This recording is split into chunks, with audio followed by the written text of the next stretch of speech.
So, hello everybody, William again. I want to say something about South Korea. Just yesterday it was announced that South Korea wants to bring in a large amount of immigrants. They want to bring in migration. Why? Because they're not reproducing. South Korea has one of the lowest, if not the lowest, fertility rates in the world, from 0.83 or 0.84. I mean, that's awful. The best thing is for South Korea to push their population to reproduce. The first thing would be to announce to the people that we have an issue, we have a problem.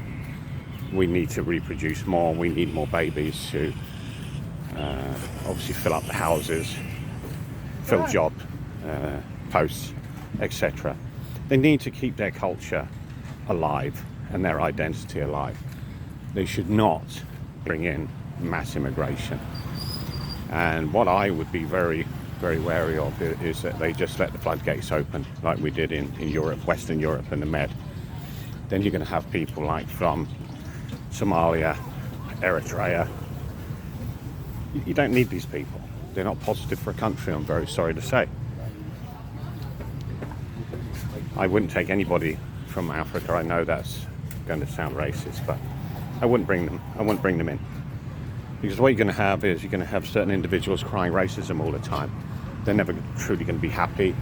They'll keep their own identity. They'll sort of create this black subculture. They'll keep their own names, or wear certain clothes and do certain things and listen to rap music, and they won't be positive for the country. They will never really join in as South Koreans, as Koreans. So I wouldn't have them, I'm sorry to say. And also Muslims, they're bringing halal mosques. Britain has suffered.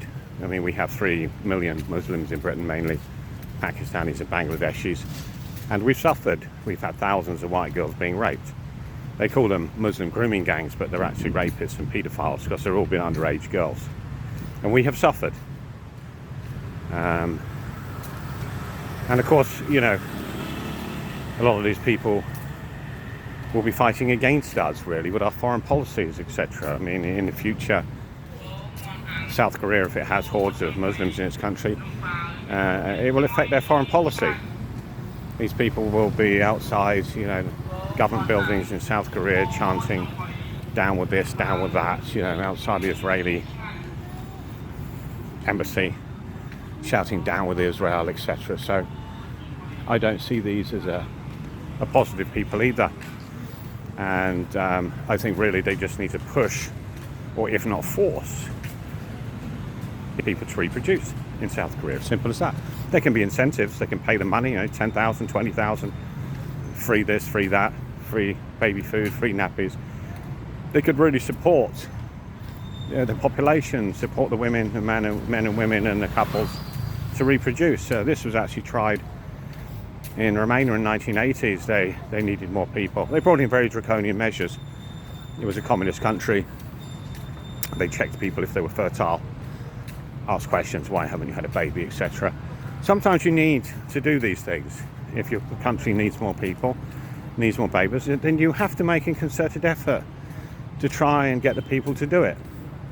But I don't think South Korea should go down the road that Western Europe and the Med has gone down, and brought in hordes of people that don't even like our countries, don't even like our cultures, and they're always complaining about something.